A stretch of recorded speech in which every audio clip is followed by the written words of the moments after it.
High views, السلام علیکم۔ میرا نام عبدالباسط ہے اور آپ رائس ٹی وی دیکھ رہے ہیں۔ کل کراچی میں پہلی مونسون کی بارش سے حکومت کا پول کھول کے رکھ دیا۔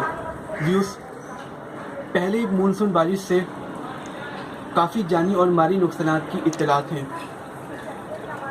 8 افراد جاں بحق اور 12 افراد زخمی ہوئے اور کئی سائن بورڈ اکھڑ کر رہ گئے اور درخت بھی اکھڑ گئے اور بھی کافی نقصانات ہوئے ہیں۔ ویوز، سوال یہ ہے کہ حکومت سندھ کی جانب سے رین ایمرجنسی نافذ کی گئی تھی پر اس پہ عمل نہیں کیا گیا۔ کافی ندی نالے بھی ابل گئے ہیں اور سڑکیں تالاب بن گئی ہیں۔ ویوز، کراچی سب کا ہے لیکن کراچی کا کوئی بھی نہیں۔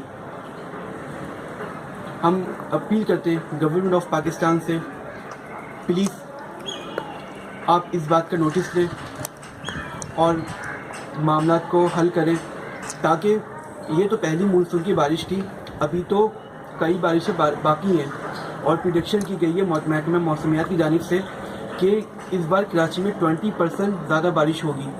تو ویوز، ہم سمجھ سکتے ہیں کراچی میں کیا حال ہونے والا ہے۔ اللہ سے ہماری دعا ہے اللہ پاک رحم کرے۔ اگر آپ کو ہماری ویڈیو اچھی لگی ہو تو پلیز آپ اسے سبسکرائب اینڈ لائک کریں۔ Thank you so much.